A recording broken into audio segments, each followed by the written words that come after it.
Hey y'all, hey, let's get into these garlic butter shrimp and grits. I promise you it is going to be one of the best and the last shrimp and grit recipes that you've ever needed in your life.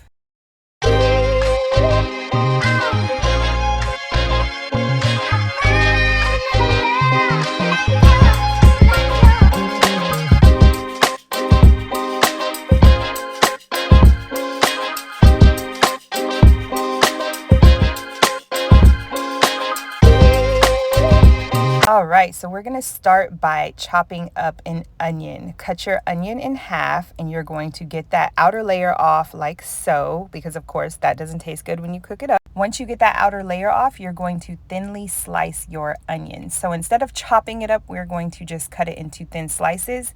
This onion is going to be for our garlic butter sauce. So just cut thin slices like so. Then you're going to get about 10 cloves of garlic and chop them up. Give them a fine dice. So you'll start by chopping and then finely dice like we're doing here. You want the garlic clove pieces to be as small as possible so it tastes delicious in your garlic butter sauce. Then go ahead and set all of these aside. And then it's time to cut up these tomatoes. You really only have to cut them in half like so, since they are already cherry tomatoes. When you add them to the sauce, they wilt down a lot, but they add such a delicious tart flavor to your shrimp and grits. That's what's important. So now we got those ready. We got our garlic ready. Let's rock and roll. All right, y'all. Now we got these beautiful shrimp here. Colossal shrimp. Huge. Look at this. Yeah. You know, shrimp curls up a lot. It shrinks a lot when you cook it. We got about 7 here. I'm going to go ahead and peel it. It's already deveined, which means they took all that, we like to call it poop. Don't really know what it is. It's already deveined. We're taking the tail off and the skin. You're going to take the entire skin and tail off because we need everything to be edible in this dish, and it slides right off just like so. Get one step further and clean this front part out too, because you see it has a little vein in it. So you're just going to take your knife and cut it straight down that vein area and peel it right out just like this. It should come out in one piece and you can discard that. And don't throw those shrimp shells away. Hold on to those because we can make a really good seafood stock. That's another day, another story. Now that the shrimp are all cleaned up, we're going to season them up with some paprika, lemon pepper, garlic powder, some Old Bay seasoning, and a little bit of seasoned salt. Just mix it up so that they're evenly coated, and let's get going on this sauce. You're going to melt some butter in a skillet over medium heat. Once that's all melted up, you're going to add your sliced onions directly into the skillet and give them a good stir. Let them become translucent, so they're going to cook down for about 5 minutes or so. Then you're going to add your garlic directly into the sauce. Once that cooks for a minute, you're going to add some vegetable broth, or you can use water because we are going to heavily season this. All of the seasonings are linked in the description box below and can be found at razzledazzlelife.com.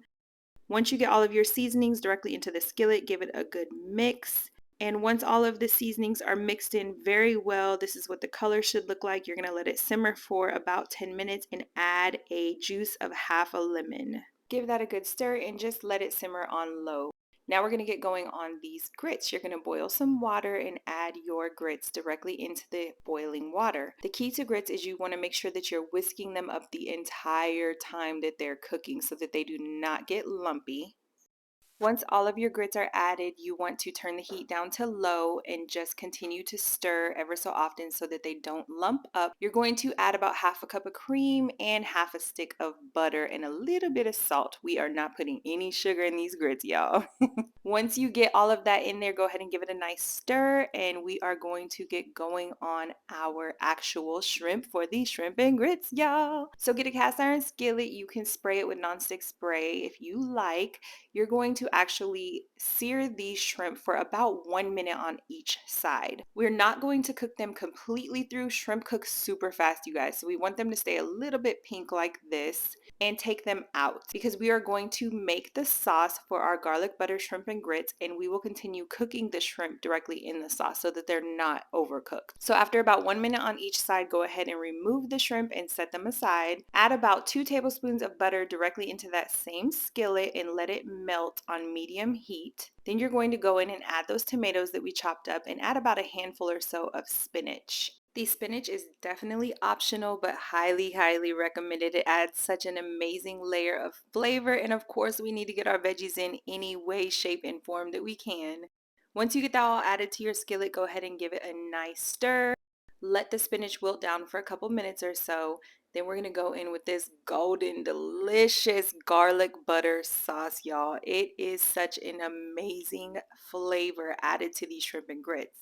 Once you get that sauce in there and all nice and combined, go ahead and nestle those plump, juicy shrimp right back into the dish. Once you get all of the shrimp added in there, stir it around, and you're just going to cook this for a good 1 minute, maybe 2 minutes, because again, we don't want to overcook our shrimp. It already looks so delicious. You could eat it just like this for a keto-friendly meal. This shrimp all by itself is low carb and super filling and delicious. But since we are brunching it, y'all, we are going to serve it over these creamy, dreamy, delicious grits. Just look how creamy these grits are, y'all. Oh my goodness, that's a meal in and of itself. But we're going to go ahead and add those juicy shrimp directly over top those creamy grits. Once you get all of the shrimp on there to your little heart's desire, you're going to go ahead and add that saucy sauce. I'm telling you guys right now that the flavors in these shrimp and grits are so elevated. You have never had anything so delicious in your life, and you won't want to eat your shrimp and grits any other way. I promise you. The full list of ingredients and step-by-step instructions can be found at razzledazzlelife.com. The link is in the description box below. I hope you guys go out and get all of these ingredients and make these shrimp and grits ASAP and enjoy.